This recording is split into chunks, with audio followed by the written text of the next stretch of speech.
Hello and welcome to WION's exclusive interview with José Manuel Barroso, former President of the European Commission and the former Prime Minister of Portugal.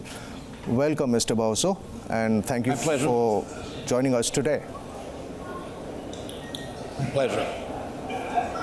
We'll get straight into the questions.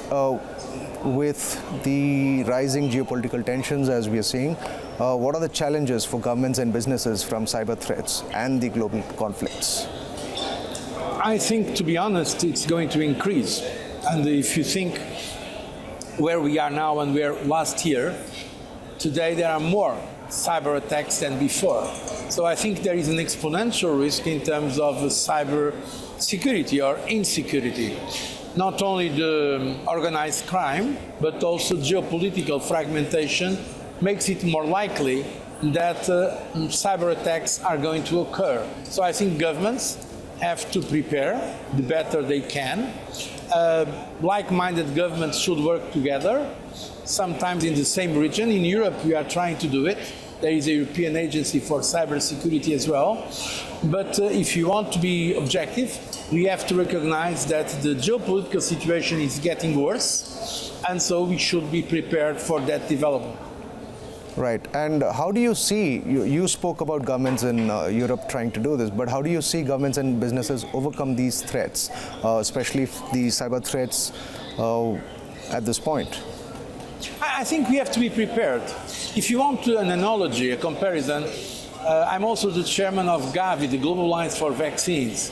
Right. And when the COVID-19 came, even the most sophisticated countries, the richest countries in the world, they were not prepared for a pandemic. So now the best thing is to prepare with tools, with education, and I know that a lot is happening as well.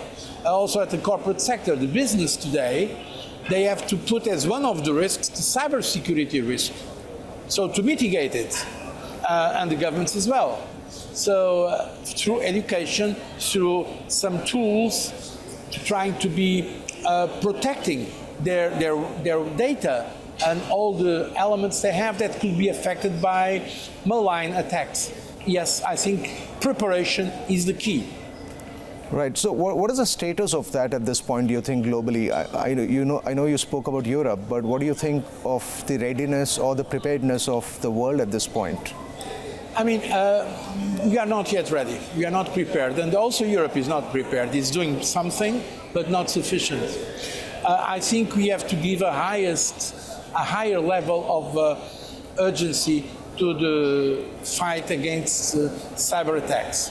Because right. Now also with the new technologies like artificial intelligence, also the social media, the possibility of misinformation is going up, not going down. So I think ideally we should have a kind of a common standards globally, but frankly I don't think it's going to be possible now because part of the problem is the geopolitical rivalry, that it makes it difficult to have this kind of sincere cooperation globally. So what we can do is at national level and between like-minded countries, and also in some sectors, in the financial sector, for instance, it's happening now, so to avoid increased risks. Right. Do you see cyber attacks as the next frontier challenge in geopolitical standoffs? It's one of, not the only one. Right. We are seeing hybrid wars now. We have real wars. Now in Europe there is a war. It's the first full-scale war we have since the Second World War, the invasion of Ukraine by Russia. It's not just about cyber, even if cyber also plays a role there, but it's a war, a conventional war with some new elements. And we are seeing also in the Middle East the situation is getting worse day by day. But cyber is another risk that sometimes complements the other forms of war. So, and we are seeing the weaponization also of economic relationship. And cyber is part of that weaponization of economic relations. Right.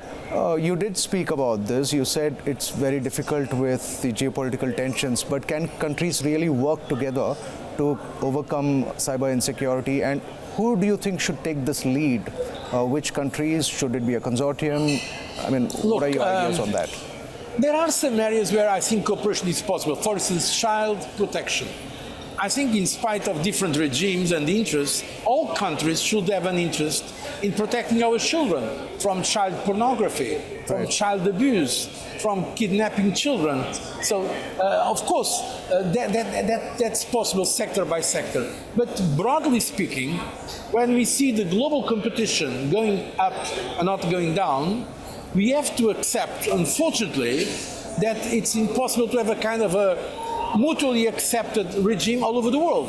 Right. United Nations should be, ideally, should be the place to have this kind. But we see the United Nations are blocked now. We see the Security Council of the United Nations is in fact paralyzed. We see multilateralism is under threat, also the WTO, the World Trade Organization. So the best we can do is to do it between like-minded countries, hopefully also to accept some kind of global common standards, but without illusions, because I don't see as credible in the short term all countries of the world accepting binding commitments in terms of cybersecurity. But it's possible, nevertheless, to work together on some areas, and I think overall it's better that countries keep talking, as I said in the forum now, keep talking instead of fighting. It's better to talk than to fight. Right. All right, fantastic. Thank you, Mr. Barroso, for taking time and speaking with us.